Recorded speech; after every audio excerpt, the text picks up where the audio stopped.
My sex life is nothing. My wife cut me out to once a month. Cut me down to once a month. Oh, I'm lucky. 2 guys I know she cut out completely. I mean, the last time I made love to my wife, it was ridiculous. Nothing was happening.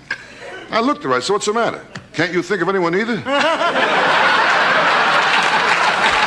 Rodney Dangerfield had a remarkable gift. He could compress an entire lifetime of being shown no respect into short jokes that left audiences laughing so hard they could barely catch their breath. That's what's important, your health. Oh, yeah, I'm still heavy. I can't lose any weight. Forget it. I got a big appetite. Big appetite. Are you kidding? Like to eat, huh? Well, when I eat at McDonald's, I stand outside and watch the sign change. I mean, you're a big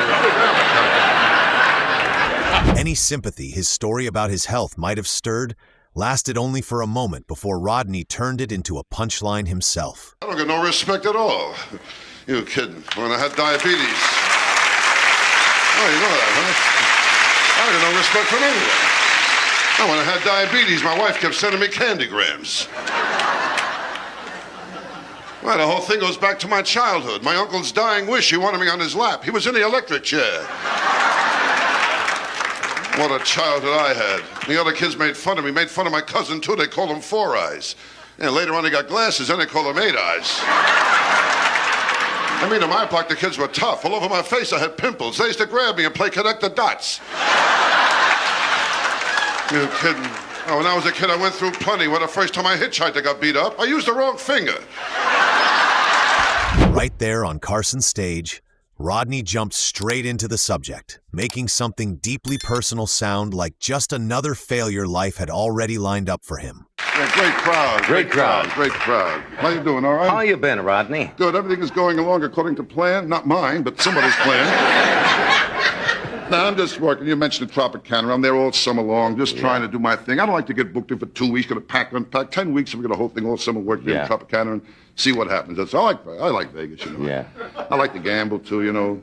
You don't gamble, do you? No, not too much. I like the gambling. I like the slot machines. You can't help it. They got slot machines all over in Vegas. Yeah. You can't even the supermarkets. When you buy a container of milk cost me $238. Rodney charged in like a machine gun from the very first line, leaving Johnny no time to settle before one self-deprecating joke after another came pouring in. But drinking's bad, Johnny. I tell you, it's not good. I gotta watch my health. That's what's important. Health, Johnny. Health is everything. Health. I mean, I'm getting old. I'm not a kid anymore. I know I'm getting old. In Vegas, I played a slot machine. 3 prunes came up. No,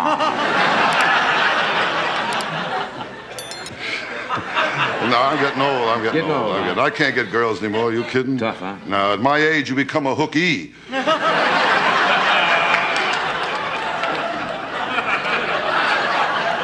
Now, you get older, it's tough to get girls. Tough, I tell you, John. I think the best thing to be is bisexual. Then you got a shot at everybody.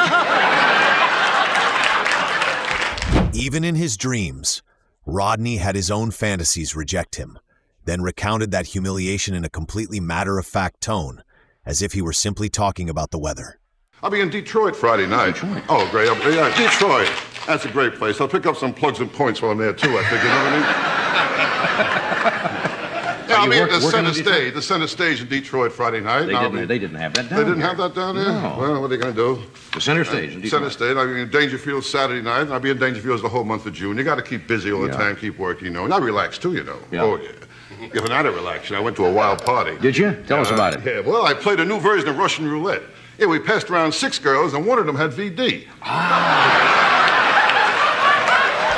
A stolen car and a sarcastic crack about marriage were woven by Rodney into a single punchline, delivered in such a calm voice that it all sounded like the most obvious truth. I tell you, I got the only car. Dogs chase it and catch it. The last time my wife drove the car, she cracked it up, went into a tree. She told me it wasn't her fault. She blew the horn. Oh, my wife took her driver's test. She was happy. She got 18 out of 20. Yeah, 2 guys jumped out of the way. It's all right. Oh, you're all right there. Thank you very much. Now, and I'll tell you, my wife isn't too smart, you know. One night she went out, some guy stole the car. I took her to see what he looked like. She told me she got the license plate number. She's not smart at all, my wife. Her father died. She had his body frozen. Every time I take a snack, he falls out of the refrigerator. Johnny brought up the success of Rodney's club, and Rodney immediately made it clear that owning an entire building only meant having a bigger place to be disrespected. So different than the places I worked when I broke in, you know, the tough places. You work in the little joints, right? Oh, I work tough place, you know, places like Rosario's Rocket Room, you know. Rosario's Rocket Room? Tough. Dominic's Atomic Bar and Grill. Ooh, that was another one, sure. Ooh, Dominic, he was tough. Ooh, Yeah. was he tough, Dominic. Tough owner. During the show, he used to yell at the acts all the time. Yeah. And one night a guy was singing, "Why was I born?" He yelled out, "Not to sing," you know. That's a real heckler, Dominic. Bad news, yeah. I tell you, show business, you got to get the breaks. You got to get the breaks, Johnny. I would guess so, yeah. I never got the breaks, never. Really? As a kid, I never got the breaks either, never. This has been following you all your life, you mean? I was rough when I was a kid. Yeah. I was a kid the first time I had my picture taken. The pony threw me. Rodney appeared without his familiar look, and the absence of his trademark suit and red tie turned his very entrance into a visual joke before he even said a word. But he filled in for me there. He's filling in for me now. And Will Jordan was there, and Henny Youngman. You know, you can't talk business with Henny Youngman. He did a show for me when I did it for nothing, too. Very nice. Called him up. I said, "Henny, want to do a show for me?" He says, "You hear this one, Rodney?" Tell us when we talk. And here's what I said, "I want to do a show. I'll pay you." He said, "You hear this one, Rodney?" And he finally did the show for me. Did it for nothing. It was very nice. And he told me a funny joke, too, Youngman. He said, "This guy calls up. He says, the other guy says, you got the wrong number." He says, "Are you sure it's the wrong number?" He said, "I've allowed you before." That was a funny joke that Youngman told me. Rodney accepted what seemed like a completely sincere romantic compliment and let it linger for a moment before the rest of the line turned everything upside down, transforming that compliment into evidence against himself and making the audience go from touched to laughing out loud in just a few seconds. All right, okay, all right. What a crowd. What a night. What a bullshit artist, huh? Now, I tell you, I'm all right now, but last week I was in rough shape, you know? Last week I made love to an inflatable girl. Now I got an inflatable guy looking for me. I tell you what, girls, I never had any luck. I'm not a sexy guy. My dog found out we look alike. He killed himself. Well, I know I'm not sexy. In high school, I was voted most likely to masturbate. That's okay. Rodney opened the ABC special with the impression that he had just walked out of yet another humiliation the audience had never witnessed. I was arrested for jaywalking. The crowd kept yelling, "Don't take him alive." It's the same thing when I was a kid. No respect. The time my old man took me to the zoo, they thanked him for returning me. Yeah, kid, I was an ugly kid, too. How ugly?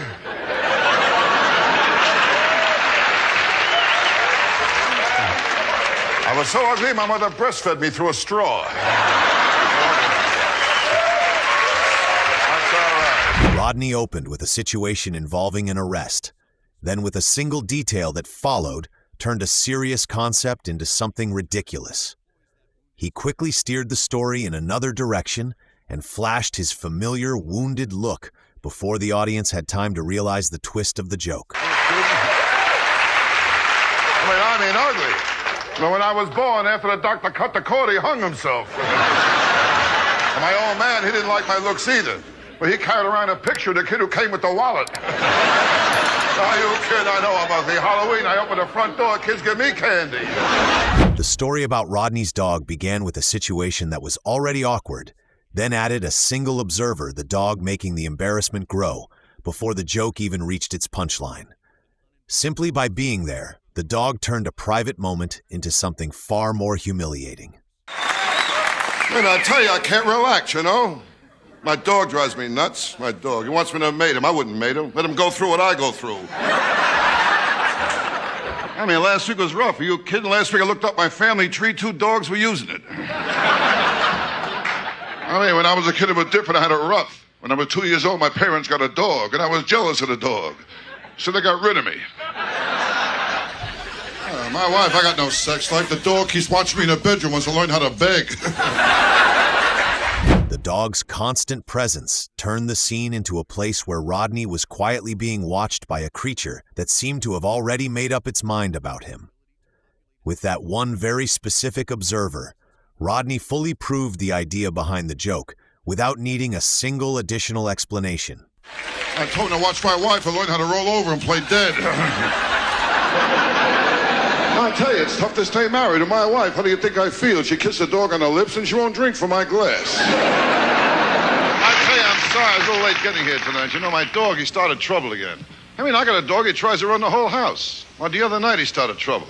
He went over to the front door. He started to bark. I went over. I opened the front door.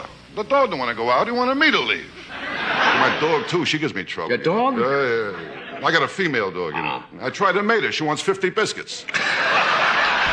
Rodney began with an ordinary doctor's appointment, then immediately turned the doctor into another kind of specialist whose only job was to confirm the worst things about him instead of helping him get better. No, I tell you, I'm all right now, but last week I was in rough shape, you know. Yeah, last week I saw my doctor. I told him, Doc, every day I wake up, I look in the mirror, I want to throw up. What's wrong with me? He said, I don't know, but your eyesight is perfect. Well, last week I went to the track, too. That was a beauty. When they shot off the opening gun, they killed my horse. Well, I'll tell you, things happen to me you wouldn't believe. I mean, it's a weird feeling, me standing in a men's room. You see your home phone number on the wall. The image at the heart of the joke was simple, visual, and something anyone who had ever looked in a mirror could instantly understand. The doctor simply used his professional expertise to confirm the conclusion that was already there, rather than making anything better. I don't know. I tell you what, me, nothing comes easy, you know. Show business, I worked every tough joint there is. Places like Fonzo's Knuckle Room, Aldo's, formerly Vito's, formerly Nunzio's. That was a tough one, Nunzio's. Every night the boss would say the same thing to me. Be funny. My people come in here, forget their troubles. I mean, how do you make a guy forget he's up for manslaughter? It's rough, you know? Oh, Nunzio's place was tough. Oh, I sat down to eat in a menu that had broken leg of lamb. And Nunzio, he was tough. One night he said to me, kid, you want to go hunting? I said, okay, I'm game, and he shot me. Thank you, Doc. Need I tell you, it's good to have you back. Thank you. Pleasure. Oh, wait, hold it. Come here. Wait a minute. Where's the suit? Wait a minute. Wait. I'm not booked here. How do you Where's do the this? suit? The mohair suit? Look at this. I'm trying to get a new image Are you going, out of show know? business? Beautiful. No, I- Rodney. Somebody stole Rodney's blue suit. Guys. What are you out here doing? I'm just quite here to get some respect. I missed you in New York when you were there, so I just sort of hanging around just for a few moments. good. And this don't help. I still get no respect. No, I'll tell you the what truth. is It the don't suit? help. You know, I'll I tell you. don't recognize you with it. I'm trying to get a new image going, you know. They told me I was old-fashioned, my question mark haircuts over here and everything else. I'm just trying to get, but I'll tell you true, no respect. I never Yeah. tell true things, but Yeah. what are the chairs dirty? But These moments not only showcased Rodney Dangerfield's rare comedic talent, but also proved why he was always one of Johnny Carson's favorite comedians. Even after all these decades, those jokes can still make audiences laugh just as hard as they did the first time. Which Rodney Dangerfield joke made you laugh the most? Let us know in the comments below, and don't forget to subscribe to the channel for more classic comedy moments.